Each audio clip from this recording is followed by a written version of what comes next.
Tonight's broadcast is made possible by a generous donation from the Berkeley Heights 5K charity road race and fitness walk. To learn more, go to berkeleyheightsfivek.com.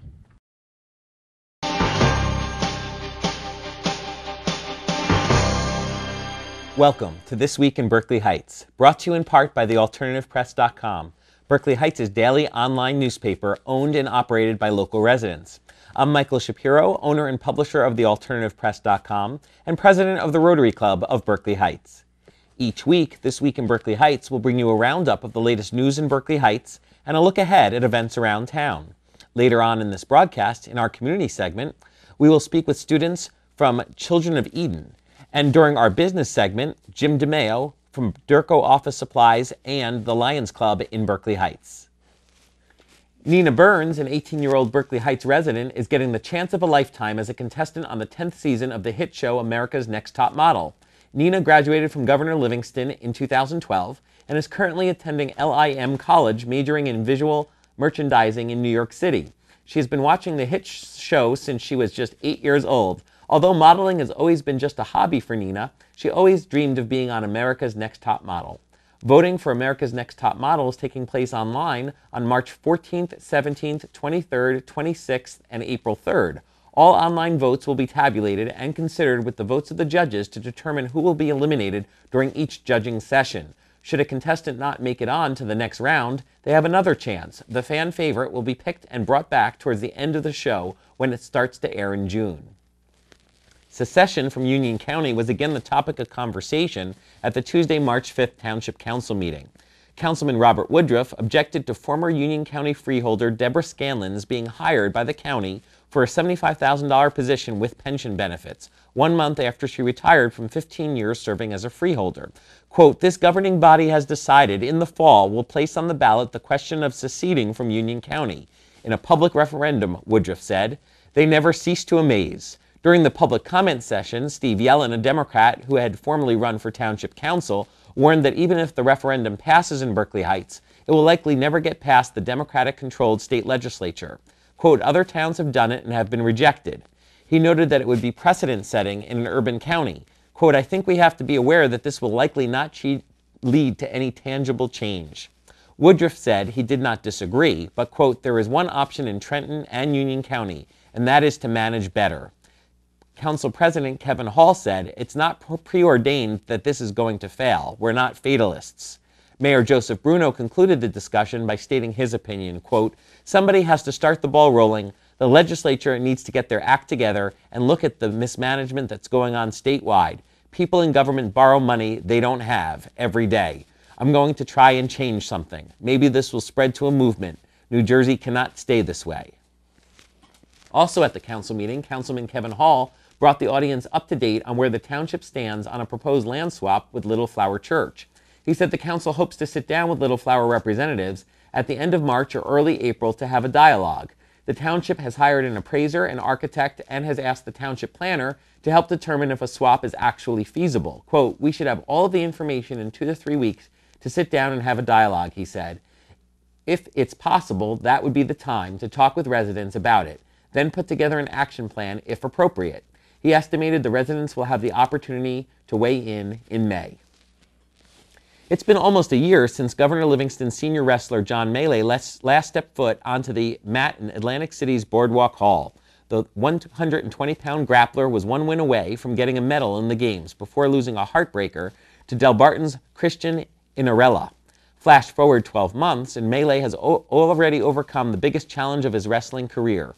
After both wrestlers moved up a weight class, Melee beat Inarelli en route to his Region 3 championship and state final berth.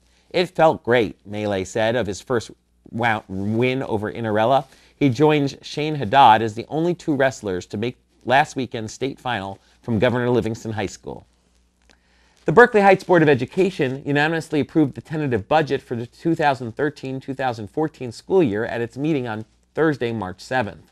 The budget now goes to the County Superintendent of Schools. A public hearing will be held on March 27th at 7 p.m. at Columbia Middle School. The total budget, less debt service, is over $44 million, a 2.6% increase over the 2012-2013 budget. The amount to be collected through taxes is a little over $36 million. That's a 2% increase over the current year's budget. The total impact on the average homeowner is expected to be about $6 per year. The school board was expecting a $224,000 cut in state aid, but received exactly $1 more than it received last year, a little over $1 million. Items that have been cut from the budget prior to receiving the state aid figure were added back in, including a technology consultant to help with the new iPad initiative at Governor Livingston. Every student at Governor Livingston and every teacher in the district will have an iPad next year. There will also be an increased number of iPads at other schools. Educational applications for the iPads will be purchased as well. The total cost for the iPads will be over $753,000, paid for over a 3-year period. The amount expected to be spent in 2013-2014 is a little over $251,000. Other technology improvements include upgrades to the network infrastructure and the installation of fiber optics. Other new initiatives include changing to a rotate and drop schedule at Columbia Middle School and the implementation of new teacher and principal evaluation systems. The district is also saving money. The installation of solar panels at the high school and Woodruff yields energy savings of 4% at the high school and 16% at Woodruff. Utility costs are expected to be further reduced by participating in cooperative purchasing programs. And employee contributions to health benefits will save about $500,000 in the 2013-2014 school year, increasing to $1 million the following year. We'll be right back after this short commercial break to speak with the cast of The Children of Eden at Governor Livingston High School.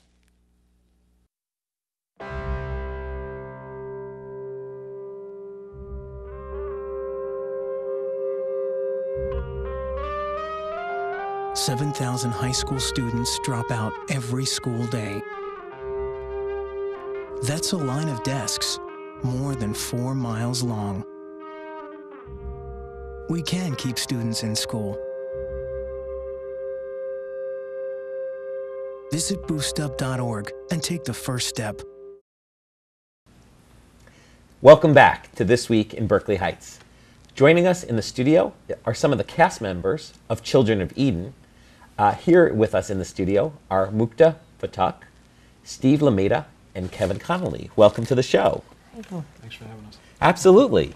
Can you talk a little bit about the show and what your roles are in the show? Yeah, you can just go down the line. Yeah, why don't we do that? I'm Mukta. I play Eve and Mama No in the second act, which is kind of the way the show works also, because it's kind of a circular path of humanity. So the family in the first act, the same actors and actresses play the family in the second act, and it kind of shows like how human tendency repeats itself, and sometimes people react differently. I'm Steven, and I'm playing Adam and Noah. And yeah, the show, it focuses like on the family and how things can change, and you don't always have to make the same mistakes over and over again. And it's a show, and it shows you about like your everyday mistakes and the morals of your family. Well, anyway, hi, I'm Kevin.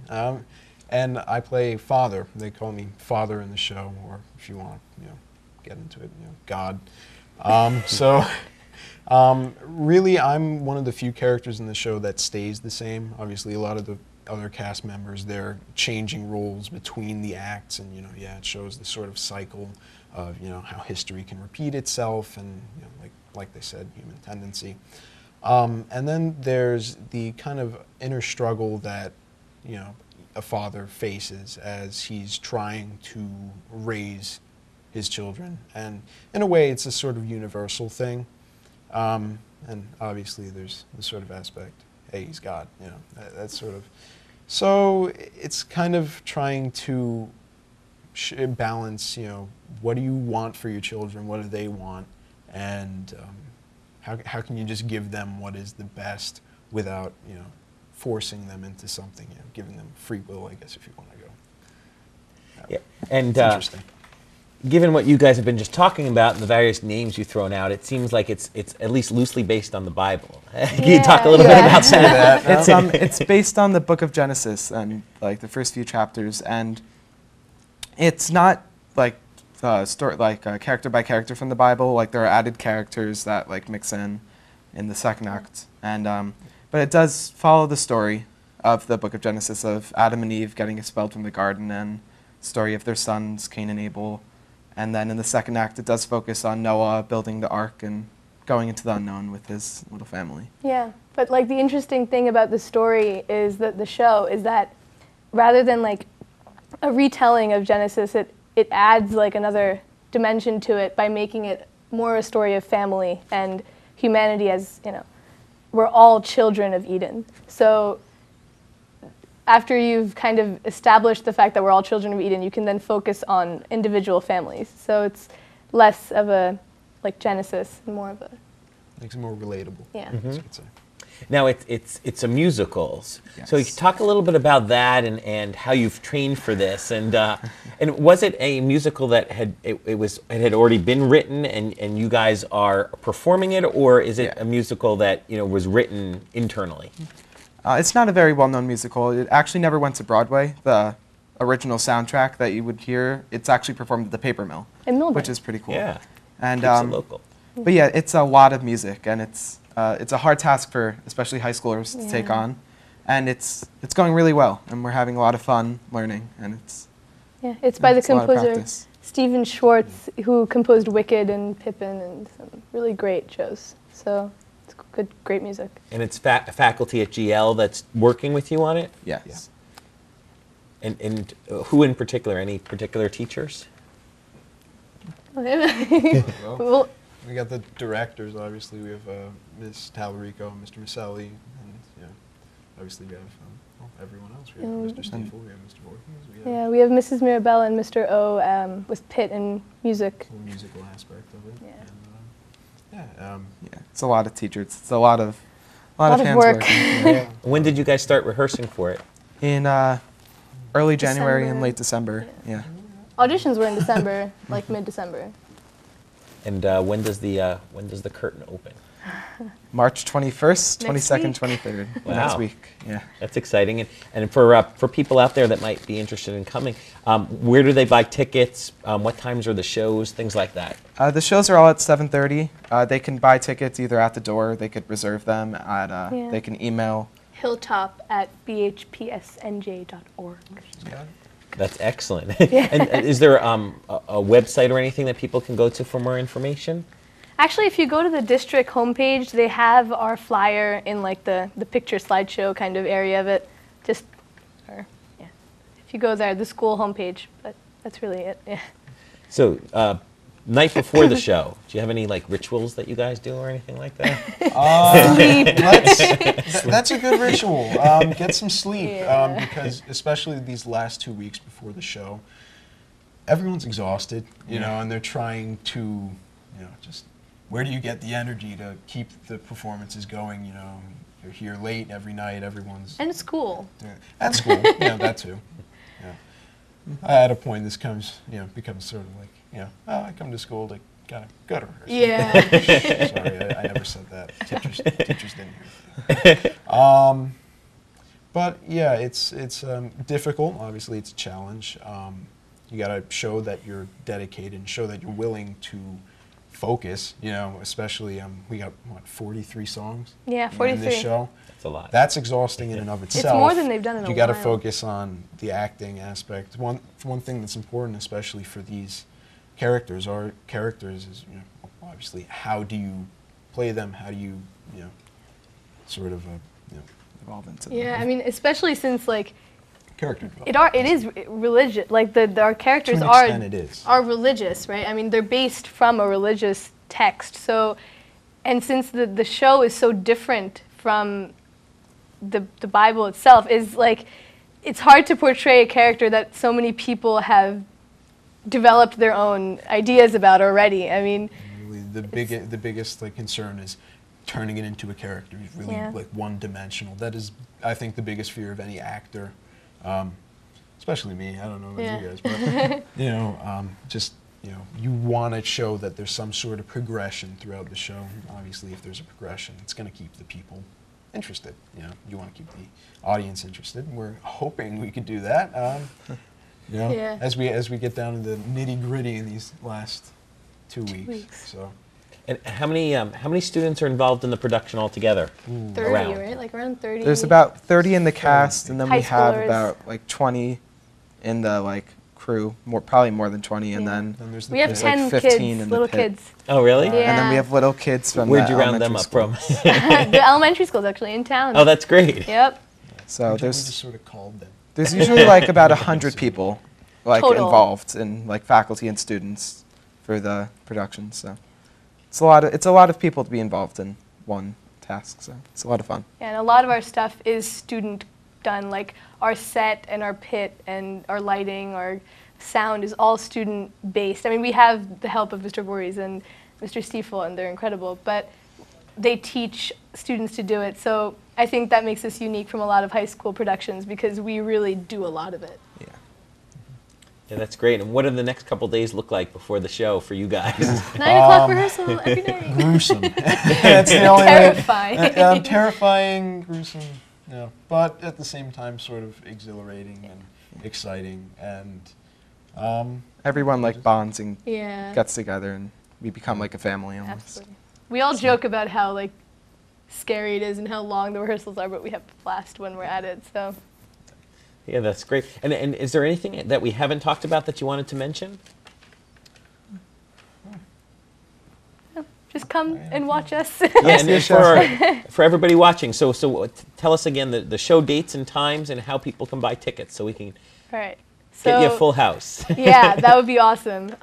Next week, Thursday, Friday, Saturday, which is March 21st, 22nd, and 23rd, we have 7:30 shows each night. And you can get tickets. You can email hilltop@bhpsnj.org. And also at bhpsnj.org, the website, we have our flyer up. So you can also buy tickets at the door. yeah. So. Well, that's great. I want to thank you for being on the show. Good luck with your show. Thanks. And we'll all be cheering for you. We'll be right back after this short commercial break. I'm home, and I love it. I'm home, where I belong. It's always nice to come home, but many Americans are at risk of foreclosure and losing their homes. Making home affordable from the U.S. government has already helped over 1 million struggling homeowners like these. The sooner you act, the better chance we can help you. I'm home, where I belong. Welcome back to This Week in Berkeley Heights. Joining us here in the studio is Jim DeMeo, owner of Durco in Berkeley Heights and president of the Lions Club of Berkeley Heights. Jim, welcome to the show. Yes, thanks for having me. It's great to have you here. Can you tell us a little bit about the Lions Club and what you do? Well, Lions Club International, actually, was founded in 1917 by a Melvin Jones in Chicago, who was a businessman, and he had a business club that he belonged to. And he thought that there must be other clubs out there that somehow that they could all get together and be able to do more good, because they felt that giving a little bit back to society was a good thing. So he formed that, and in 1917, I think they started to charter it throughout the United States. 1920, I should say. And in 1925, Helen Keller made a speech at one of their conventions and charged them with doing something for sight, to help blindness, to help sight.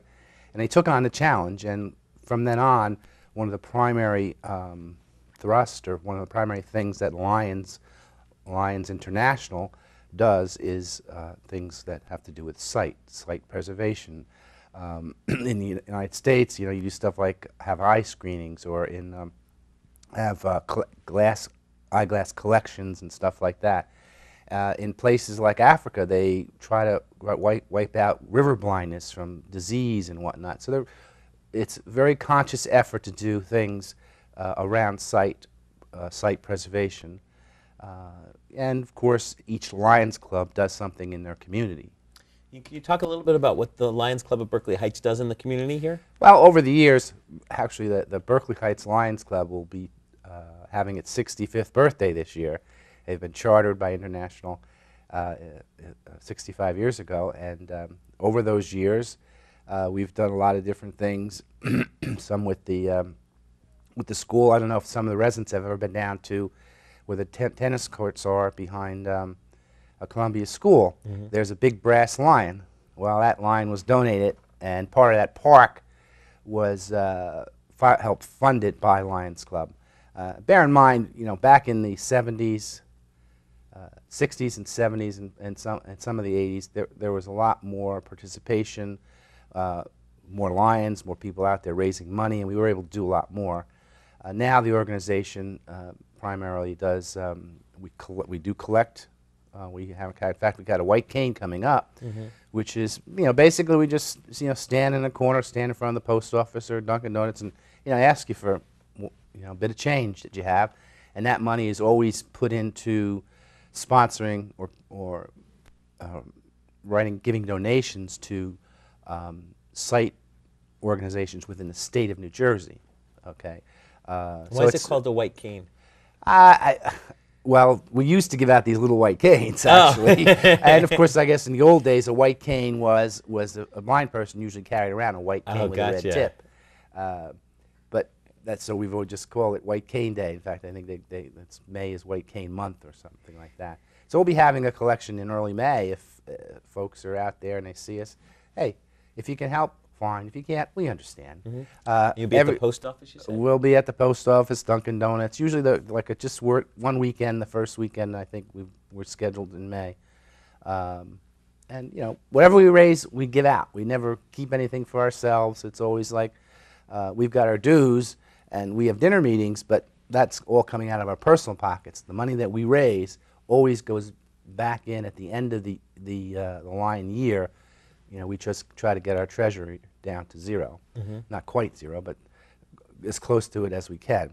We also have done stuff with Reynolds Hospital where we've helped out with their Christmas. Santa, the volunteer guild, buys presents and whatnot. We've helped fund that. We've even had a couple of lions dress up as Santa and going around and ho-hoing. We used to help out with an ice cream social a number of years ago. And there are actually a few families in town that need a little bit of help, and we, as Lions, do provide them or give them a kind of a gift certificate to. We used to buy groceries, but now we just give them a gift certificate so they can Stop and Shop, and they can get themselves just as during the holiday, let's say Christmas or Thanksgiving, and get themselves something a little bit special. So we try to do things locally within the community. But the Lions Club International is like I said, primarily functioning worldwide to help preserve and prevent blindness, preserve sight and prevent blindness. And when do you hold your meetings? We, at this point, we were having them on the third Thursday of the month. Excuse me, at Rolf's in Warren. We are looking for members. Unfortunately, some of our members, some of our very good members, are either sick right now, and some of them are just have moved out of the area. So we're definitely looking for members. It used to be, as I said, back in 1917, it was a business organization, so it'd be a lot of businessmen. Now the organization is open to men, women of all kinds of businesses or trades or whatnot. You don't have to be a business person. We're just looking for people to join us, have some fun, eat together, discuss what we can do, how we can raise some money, and give back whatever we collect. So it's fun. It's a great bunch of guys, and anybody that wants to think about joining us or come to a meeting, you can contact me at Durko at 908-464-5626. My name's Jim, and I'd be more than happy to take you to a meeting and tell you more about what we do. Well, that sounds great, Jim. Was there anything else that we haven't talked about here that you'd like to mention? I haven't mentioned about the grapefruits. That's another one of our fundraisers. Every year we get these Texas ruby red grapefruits up from Texas. They're shipped up.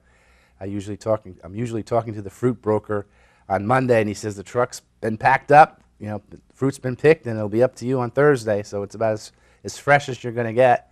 And that's been well received over the years. It's a good fundraiser for us. We usually do that in November. Again, if you can help us out, fine. If you can't, we understand. We're just trying to do what we can to help other people's lives, be a little bit better, particularly those that are sight impaired. Well, that's great, Jim. Well, thanks so much for being on the show. My pleasure. Good luck to you as president of the Lions Club there in Berkeley Heights. All right. And we'll be right back after this short commercial break.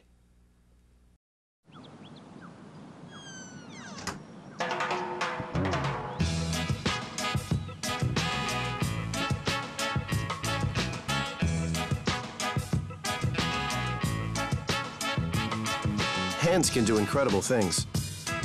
Now they can even help save a life with hands-only CPR. If you see an adult suddenly collapse, just call 911, then push hard and fast in the center of the chest until help arrives. Learn more at handsonlycpr.org. This has been This Week in Berkeley Heights, brought to you in part by thealternativepress.com, Berkeley Heights' locally owned and operated online daily newspaper. Special thanks to the Berkeley Heights Communications Committee and the Governor Livingston TV crew for their hard work and dedication in making this show happen. And thank you to you, our viewers. For these and other local news stories, visit thealternativepress.com 24 hours a day, 7 days a week.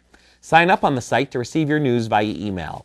Have a news tip or suggestion? Email editor@thealternativepress.com or call 908-279-0303. Until next time, for thealternativepress.com, I'm Michael Shapiro. Good night, Berkeley Heights.